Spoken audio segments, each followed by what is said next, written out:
ফ্যাসিবাদ বিরোধী আন্দোলনের অনেক সহযোদ্ধা এখন ফ্যাসিবাদীদের মতোই বিএনপির বিজয় ঠেকানোর অপচেষ্টা করছে বলে মন্তব্য করেছেন বিএনপির ভারপ্রাপ্ত চেয়ারম্যান তারেক রহমান। নির্বাচনের মাধ্যমে জনগণের সরকার না আসা পর্যন্ত গণতন্ত্রের যাত্রাপথ ঝুঁকিমুক্ত নয় বলেও শঙ্কা প্রকাশ করেন তিনি।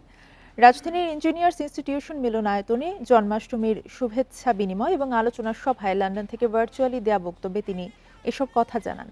তারেক রহমান বলেন, বর্তমানে অনেক রাজনৈতিক দলের নিত্য নতুন শর্ত নির্বাচনে বাধার কারণ হয়ে দাঁড়িয়েছে।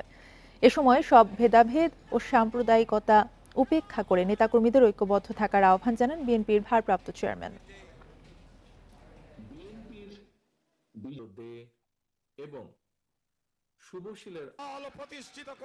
স্বৈরাচার মুক্ত বাংলাদেশে এবার ক্ষমতাসীন সরকার নয়, বরং ফ্যাসিবাদ বিরোধী আন্দোলনের রাজপথের সহযোদ্ধা কতিপয় রাজনৈতিক গোষ্ঠীর আচরণেও বিএনপির বিজয়ে ঠেকাও প্রবণতা লক্ষ্য করা যাচ্ছে।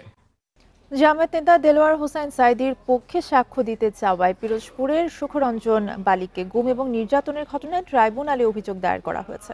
সকালে বালি নিজেই এই অভিযোগ করেন। এতে শেখ হাসিনা, সাবেক প্রধান বিচারপতি সুরেন্দ্র কুমার সিনহা সহ ৩২ জনকে আসামি করা হয়। অভিযোগে বলা হয়, গুম করে তাকে বিএসএফ এর হাতে তুলে দেয় গোয়েন্দা পুলিশ। যুদ্ধাপরাধের অভিযোগে তখন দেলোয়ার হোসাইন সাঈদী সহ শীর্ষ জামাত নেতাদের বিচার করছিল আওয়ামী লীগ সরকার। মুক্তিযুদ্ধে পিরোজপুরের বিশাবালী হত্যায় সাঈদীর বিরুদ্ধে তার ভাই সুখরঞ্জন বালিকে সাক্ষ্য দিতে নানা হুমকি ধমকি দিয়েও ব্যর্থ হয় প্রসিকিউশন। উল্টো সাঈদীর পক্ষে সাক্ষ্য দিতে চান তিনি। এজন্য ২০১২ সালের ৫ নভেম্বর আইনজীবীর সাথে ট্রাইব্যুনালে এলে গেট থেকে সাদা পোশাকের পুলিশ তাকে গুম করে নিয়ে যায়। ২ মাস ১৭ দিন চোখ বেঁধে রাখার পর সীমান্তে ভারতের বিএসএফের হাতে তুলে দেওয়া হয়। সেদেশে ৫ বছর জেলে ছিলেন তিনি। ট্রাইব্যুনালে দাখিল করা অভিযোগে এই ঘটনা তুলে ধরেন সুখরঞ্জন বালি। আমার দুইজনে হাত ধরে গিয়ে টানিয়ে নিয়ে বিএসের হাতে দেশে দেওয়ার পর বিএসে আমার 2 কান কাছে মারছে, এই জায়গায় মারি গিয়া এখন লাথি দেশে এই হেঁটে বিএসের এখন বৈকারি অফিসের ভিতরে অফিসে নিয়ে পিডুমরা দিয়ে বানিয়ে আমাকে পিটেছে। আমি 2.5 ঘন্টা 3 ঘন্টা গেছিলাম। এই ধরনের হাতে আমার মাংস নাই, ডাইনেতে জয়েন্ট। গুম করে নির্যাতনের অভিযোগে শেখ হাসিনা, সাবেক প্রধান বিচারপতি সুরেন্দ্র কুমার সিনহা, ট্রাইব্যুনালের সাবেক বিচারপতি নিজামুল হক নাসিম, কামরুল ইসলাম, রানা দাশগুপ্ত সহ ৩২ জনকে অভিযুক্ত করেছেন সুখরঞ্জন। প্রসিকিউশন জানায়, তদন্তে যাদের বিরুদ্ধে অভিযোগের সত্যতা মিলবে তাদের বিচারের আওতায় আনা হবে। আমরা দেখব না যে কে কত বড় পোস্টে ছিলেন, কত বড় পোস্টে আছেন। এখানে যেমন সাবেক প্রধানমন্ত্রী আসামি হয়েছেন, প্রধান বিচারপতিও হতেই পারেন। যদি তার বিরুদ্ধে সম্পৃক্ততা পাওয়া যায়, যদি আইনমন্ত্রীর সম্পৃক্ততা পাওয়া যায়, তদন্ত শেষে আমাদের তদন্ত সংস্থা সেই অনুযায়ী রিপোর্ট দিলে আইন সেই অনুযায়ী অগ্রসর হবে। দেলোয়ার হোসাইন সাঈদী আমৃত্যু কারাদণ্ডের সাজা মাথায় নিয়ে ২০২৩ সালের ১৪ আগস্ট হাসপাতালে মারা যান। Zahidul Bashar, Independent news, Dhaka. বহুল আলোচিত ২১ আগস্ট গ্রেনেড হামলা মামলার আপিলের শুনানি শেষ। রায় দেওয়া হবে আগামী ৪ সেপ্টেম্বর। বিএনপির ভারপ্রাপ্ত চেয়ারম্যান তারেক রহমান সহ সব আসামিকে খালাস দিয়ে হাইকোর্টের রায় আপিলে বহাল থাকবে বলে প্রত্যাশা আইনজীবীদের। আসামি পক্ষের আইনজীবীরা জানান, সম্পূর্ণ রাজনৈতিক প্রতিহিংসা থেকে বিচারিক আদালতে রায় দেয়া হয়। দেশের রাজনৈতিক অঙ্গনে নির্মম ঘটনাগুলোর একটি ২১শে আগস্টের গ্রেনেড হামলা। ২১ বছর আগে আওয়ামী লীগের সমাবেশে ছোড়া হয় গ্রেনেড। নিহত হন আইভি রহমান সহ ২৪ জন। আসামিপক্ষের আইনজীবীরা বলেন, এই মামলার বিচারের পথ নিজেরাই রুদ্ধ করে তৎকালীন ক্ষমতাসীন আওয়ামী লীগ সরকার। তদন্ত ও বিচার কাজ রাজনৈতিক উদ্দেশ্যে চলেছে বলেও মত তাদের। আসামিপক্ষের আইনজীবীরা আরও বলেন, এ মামলায় মূল টার্গেট করা হয়েছিল তারেক রহমানকে। নিরপরাধ যে মানুষগুলো, ইনক্লুডিং মিস্টার তারেক রহমান, যাদেরকে অন্যায়ভাবে এই মামলায় ফাঁসি দেওয়া হয়েছিল, যাবজ্জীবন দেওয়া হয়েছিল, যারা বছরের পর বছর কন্ডেম সেলে ছিল, কাজেই আমরা হাইকোর্ট বিভাগে যেই রায় ছিল খালাসের, সেই রায় যাতে বহাল থাকে এইভাবে আমরা নিবেদন করেছি। ৫ আগস্টের পট পরিবর্তনের পর গত ১ ডিসেম্বর মামলার কোনো ম্যারিট না পেয়ে তারেক রহমান সহ সব আসামিকে খালাস দেন হাইকোর্ট। পরে সেই খালাসের বিরুদ্ধে আপিল করে রাষ্ট্রপক্ষ। বৃহস্পতিবার শেষ হলো আপিল শুনানি। রায় ঘোষণা হবে ৪ সেপ্টেম্বর। আসামিপক্ষ বলছে কোনো তথ্য প্রমাণ ছাড়াই গায়ের জোরে এই সাজা দেয়া হয়। যাদের এই মামলায় আসামি করা হয়েছিল তারা দীর্ঘ সময় বিনা বিচারে বন্দী ছিলেন। যে একজন বিচারক নিম্ন আদালতে যে ফাইন্ডিং দিয়েছেন, মনে হচ্ছে তিনি একটা রাজনৈতিক বক্তব্য দিচ্ছেন রায় লেখার ক্ষেত্রে। এইটা আমরা আদালতের নজরে এনেছি। আর সর্বশেষ জনাব বাবর সাহেব যে কথাটা আমাকে প্রায়ই বলেন, তিনি বলেন যে তাকে এই মামলার আসামি করা হয়েছে কারণ তাকে বারবার বলা হয়েছে ম্যাডাম খালেদা জিয়ার বিরুদ্ধে বলার জন্য। তিনি এটা বলতে রাজি হন নাই, এই জন্যই বারবার তাকে এই ধরনের অনেকগুলো মামলায় আসামি করা হয়েছে। প্রধান বিচারপতি ডক্টর সৈয়দ রেফাত আহমেদের নেতৃত্বে ৬ বিচারপতির আপিল বেঞ্চ আগামী ৪ সেপ্টেম্বর এই দিন ধার্য করেন। Buddhadeb Kundu, independent news, Dhaka. দ্বাদশ সংসদ নির্বাচন, জুলাই অভ্যুত্থানে আওয়ামী লীগের পতন, অর্থনীতির টালমাটাল অবস্থার কারণে গত বছর ভুল এবং অপতথ্য ছড়িয়েছে বেশি। এসব কিছুর পেছনে বড় ভূমিকা ছিল এআই বা কৃত্রিম বুদ্ধিমত্তার। ত্রয়োদশ সংসদ নির্বাচনেও এআই বড় চ্যালেঞ্জ হতে পারে বলে শঙ্কা বিশেষজ্ঞদের। এআই এর অপব্যবহার ঠেকাতে নির্বাচন কমিশনের সাইবার সেল গঠনের তাগিদ বিশেষজ্ঞদের। বাংলাদেশের জাতীয় নির্বাচন পিআর পদ্ধতিতে হবে ইনশাআল্লাহ। এআই বা কৃত্রিম বুদ্ধিমত্তা দিয়ে তৈরি এসব ভিডিও দেখে বোঝার উপায় নেই এটি ভুয়া।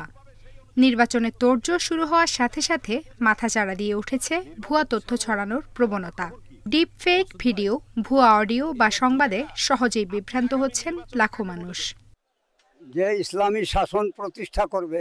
গবেষণা সংস্থা ডিসমিস ল্যাব জানিয়েছে, এবছরের শুরুর তুলনায় মাঝামাঝিতে ভুয়া তথ্য বা গুজব ছড়ানোর হার বেড়েছে 17%।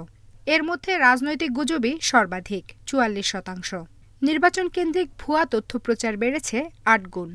এখন থেকে যদি না জানানো হয়, বিশেষজ্ঞরা বলছেন এআই এর অপব্যবহার নির্বাচনের সহিংসতা উস্কে দিতে পারে। তাই তথ্য নিরাপত্তা আইন তৈরি ও প্রয়োগের তাগিদ তাদের। মানুষের কণ্ঠ নকল করে একজন, মনে করেন একজন লিডার তার কথা দিয়ে বলছে যে একটা ঘোষণা দিয়ে দিল, মানুষজন বুঝতেই পারলো না এটা আসল নাকি নকল, এআই নাকি এটা হচ্ছে যে আসল মানুষ। তখন তো সেটির উপর ভিত্তি করে তারা স্টেপ নিয়ে নেবে। বিভিন্ন ধরনের হচ্ছে যে বিভিন্ন গোলযোগপূর্ণ অবস্থার সৃষ্টি হয়ে যাবে। আমি মনে করি যে একটা সেল থাকা উচিত টেকনিক্যাল এবং ইনফরমেশন বা তথ্যগুলো সঠিক তথ্য দেওয়ার জন্য আরেকটা সেল থাকা উচিত, সাইবার সিকিউরিটি এনশিওর করার জন্য আরেকটা টিম, আরেকটা সেল থাকা উচিত ওনাদের। এআই বট দিয়ে অপপ্রচার, ভোটারদের তথ্য চুরি নির্বাচনে বড় প্রভাব ফেলতে পারে। ইসির সাইবার সেলের মাধ্যমে কন্টেন্ট যাচাই করা এবং জনসচেতনতা তৈরি করে ঝুঁকি কমানো সম্ভব মনে করেন বিশেষজ্ঞরা। যে প্রার্থী বা যে রাজনৈতিক দল সামাজিক মাধ্যম ব্যবহার করে যে সমস্ত প্রচারণাগুলো করবেন, সেই সমস্ত কন্টেন্টগুলো আগে ইলেকশন কমিশন কর্তৃক ভেটিং করায় নিতে হবে। তখন তারা এর উৎস, এর কি সমস্ত কিছু যাচাই করবে। ওই যে সাইবার সিকিউরিটি ইউনিট থাকবে, এটা তাদের মূল দায়িত্ব থাকবে। সুষ্ঠু নির্বাচন নিশ্চিতে এআই বিষয়ে এখনই কঠোর নীতিমালা ও কার্যকর নজরদারি প্রয়োজন বলে মনে করছেন বিশেষজ্ঞরা। আফসানা ফিরোজ জুই, ইন্ডিপেন্ডেন্ট নিউজ, ঢাকা। নির্বাচনে যাওয়া না যাওয়ার সিদ্ধান্ত নেয়ার সময় এখনো আসেনি বলে মন্তব্য করেছেন জামায়াতের সহকারী সেক্রেটারি জেনারেল হামিদুর রহমান আজাদ। বলেন, পিআর পদ্ধতির মতো জনদাবি সরকার ও ইসি মেনে চলবে বলে প্রত্যাশা জামায়াতে ইসলামের। বৃহস্পতিবার বিকেলে রাজধানীর আগারগাঁওয়ে প্রধান নির্বাচন কমিশনার এএমএম নাসির উদ্দিনের সঙ্গে সাক্ষাৎ শেষে এসব কথা বলেন তিনি। আরও বলেন, সিএসির সঙ্গে বিদ্যমান আইন শৃঙ্খলা নিয়ে আলোচনা হয়েছে। এছাড়া লেভেল প্লেইং ফিল্ডের বিষয়েও আলোচনা করেছে জামায়াতে ইসলামী। বলেন, ফেব্রুয়ারিতে নির্বাচন হওয়ার বিষয়ে জামায়াতে ইসলামীর আপত্তি নেই, তবে শর্তগুলো মানার দাবি জানায় দলটি। এদিকে নির্বাচন কমিশনের রাজনৈতিক দলের ব্যাংক হিসেব জমা দেওয়ার বিষয়ে হামিদুর রহমান আজাদ জানান, ইসির এমন কোনো শর্ত নেই যেখানে দলের ব্যাংক হিসাব জমা দিতে হবে, তবে শিগগিরই ব্যাংক অ্যাকাউন্ট নম্বর জমা দেবে জামায়াত। এছাড়া সংসদীয় সীমানা পুনর্নির্ধারণে ইসি যৌক্তিক বিবেচনা করবে বলে প্রত্যাশা দলটির।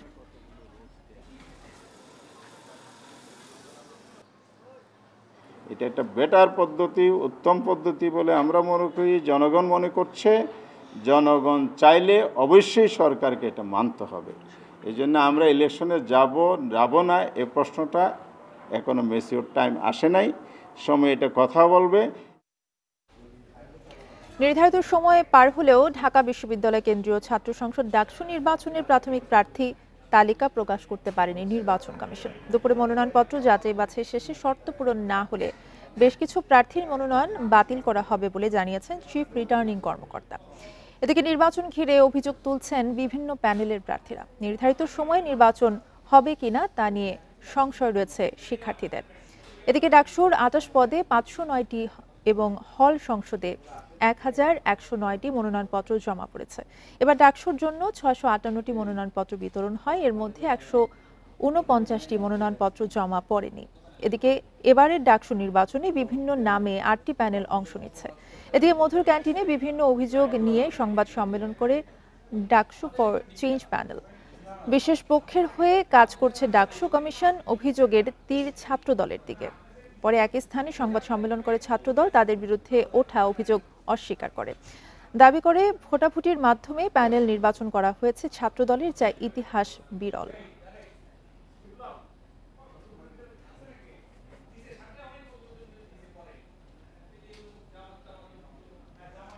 সাগরপথে ইউরোপ যেতে চাওয়া ১৭৪ জনের হাতে এখন শুধু ৬,০০০ টাকা আর একটি কাপড়ের ব্যাগ। অথচ এরা ৮ থেকে ১৪ লাখ টাকা দালালকে দিয়েছিলেন লিবিয়া থেকে ইতালি যাওয়ার জন্য। বেনগাজির ডিটেনশন সেন্টার থেকে তাদের সঙ্গে দেশে আনা হয়েছে। দালাল চক্রের মূল হোতা সাখাওয়াতকেও বিমানবন্দর থেকে গ্রেফতার হন তিনি। বৃহস্পতিবার সকালে ঢাকায় নামেন তারা। সিলেটের মোশাররফ হোসেন ভাগ্য ফেরাতে বছরখানেক আগে পাড়ি জমান লিবিয়ায়।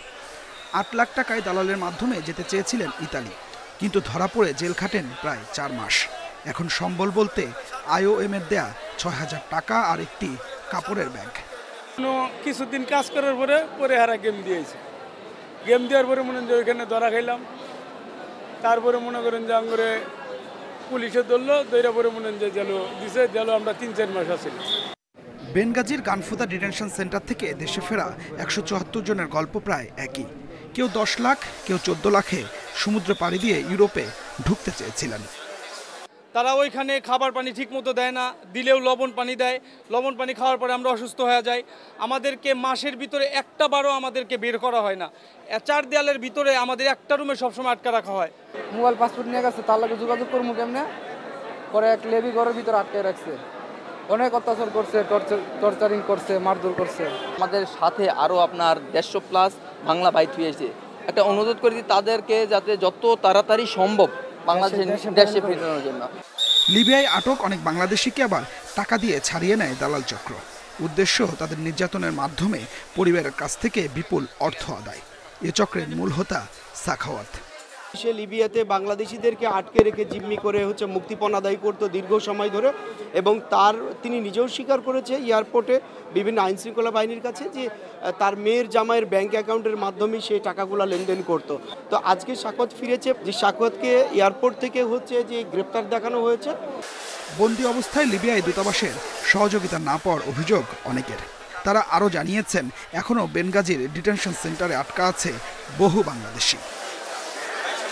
Adilur Rahman, independent news, Dhaka. রাজস্ব সংস্কার অধ্যাদেশে বড় পরিবর্তন এনেছে অন্তর্বর্তী সরকার। রাজস্ব ব্যবস্থাপনা বিভাগের সচিব হিসেবে এনবিআর কর্মকর্তাদের নিয়োগের সুযোগ রাখা হয়েছে। বৃহস্পতিবার উপদেষ্টা পরিষদের বৈঠকে রাজস্ব নীতি ও ব্যবস্থাপনা সংশোধন অধ্যাদেশ ২০২৫-এর নীতিগত এবং চূড়ান্ত অনুমোদন দেয়া হয়। এর মধ্য দিয়ে বিলুপ্ত হচ্ছে জাতীয় রাজস্ব বোর্ড এনবিআর। গত ১২ মে রাজস্ব নীতি ও ব্যবস্থাপনা অধ্যাদেশ ২০২৫ জারির পর বিরোধিতা করে প্রায় ১.৫ মাস আন্দোলন করেন এনবিআর কর্মকর্তা কর্মচারীরা। এর জেরে জুনের শেষ দিকে শাটডাউন কর্মসূচির ডাক দিয়ে শুল্ক কার্যক্রম বন্ধ করে দেয় তারা। পরে ব্যবসায়ীদের মধ্যস্থতায় আন্দোলন স্থগিত করেন এনবিআর কর্মকর্তা কর্মচারীরা।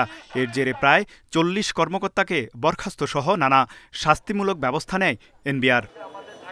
বৃহস্পতিবার প্রধান উপদেষ্টার কার্যালয়ে এক সভা শেষে উপদেষ্টার প্রেস সচিব এই সংশোধনীর বিষয়ে জানান, এনবিআর ভেঙে যে ২টি বিভাগ করা হচ্ছে সেখানে রাজস্ব নীতি বিভাগের প্রধান বা সচিব হিসেবে যে কোনো ক্যাডারের কর্মকর্তারা নিয়োগ পাবেন।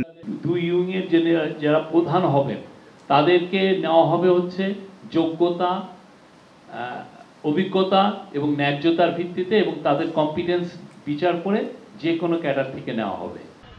সব মিলিয়ে 11টি সংশোধনী পাশ হয়। এর মধ্যে ধারা 7-এর উপধারায় বলা হয়েছে রাজস্ব ব্যবস্থাপনা বিভাগে আয়কর, ভ্যাট ও কাস্টমস আইন বাস্তবায়ন এবং মাঠ পর্যায়ে মানব সম্পদ ব্যবস্থাপনা সংশ্লিষ্ট অনুবিভাগের বিভিন্ন পদে অভিজ্ঞ কর্মকর্তাদের মধ্য থেকে পূরণ করতে হবে। প্রাপ্ত সুপারিশসমূহ বিবেচনায় নিয়ে অর্থ উপদেষ্টা মহোদয়ের নির্দেশের আলোকে অধ্যাদেশ সংশোধনের চূড়ান্ত খসড়া প্রস্তুত করা হয়। সংশোধনীতে আরও বলা হয় রাজস্ব ব্যবস্থাপনা বিভাগের অটোমেশন কার্যক্রম দ্রুত বাস্তবায়ন এবং রাজস্ব নীতি বিভাগ সহ সংশ্লিষ্ট সব দপ্তরের মধ্যে আন্তঃসংযোগ প্রতিষ্ঠা করতে হবে। তৌহিদ রানা, ইন্ডিপেন্ডেন্ট নিউজ, ঢাকা। গঠিত তদন্ত কমিটির রিপোর্ট না আসা পর্যন্ত সরকারের নির্দেশে ছুটিতে থাকতে বলা হয়েছে আর্থিক গোয়েন্দা সংস্থা BFIU এর প্রধান শাহিনুল ইসলামকে। এমনটাই জানিয়েছেন কেন্দ্রীয় ব্যাংকের সহকারী মুখপাত্র মোহাম্মদ শাহরিয়ার সিদ্দিকী। বৃহস্পতিবার বাংলাদেশ ব্যাংকের সাংবাদিকদের তিনি বলেন, অর্থ মন্ত্রণালয় ও বাংলাদেশ ব্যাংকের সমন্বয়ে BFIU প্রধানের বিরুদ্ধে গঠিত তদন্ত কমিটির রিপোর্ট দেবে। আগামী 7 দিনের মধ্যে এই রিপোর্ট দিতে বলা হয়েছে। তিনি জানান, রিপোর্টের ভিত্তিতে প্রমাণ পেলে আইন অনুযায়ী ব্যবস্থা নেওয়া হবে। শাহিনুল ইসলামের বিরুদ্ধে অভিযোগ তদন্ত করতে 4 সদস্যের কমিটি আইন পর্যালোচনা করে মতামত দেবেন বলেও জানান তিনি। রিপোর্টের প্রেক্ষিতে যদি অভিযোগ প্রমাণিত হয় তাহলে তার বিরুদ্ধে আইনানুগ ব্যবস্থা গ্রহণ করা হবে। তো এই পর্যন্ত ওনাকে যেটা বলা হয়েছে যে তদন্তের স্বার্থে ওনাকে সরকারের নির্দেশে ওনাকে অফিসে না আসার জন্য, ছুটিতে থাকার জন্য বলা হয়েছে। এ ছিল এখনকার সংবাদে। ইন্ডিপেন্ডেন্ট টেলিভিশনের আরো খবর জানতে চোখ রাখুন ফেসবুক, ইউটিউব এবং এক্সে। ধন্যবাদ।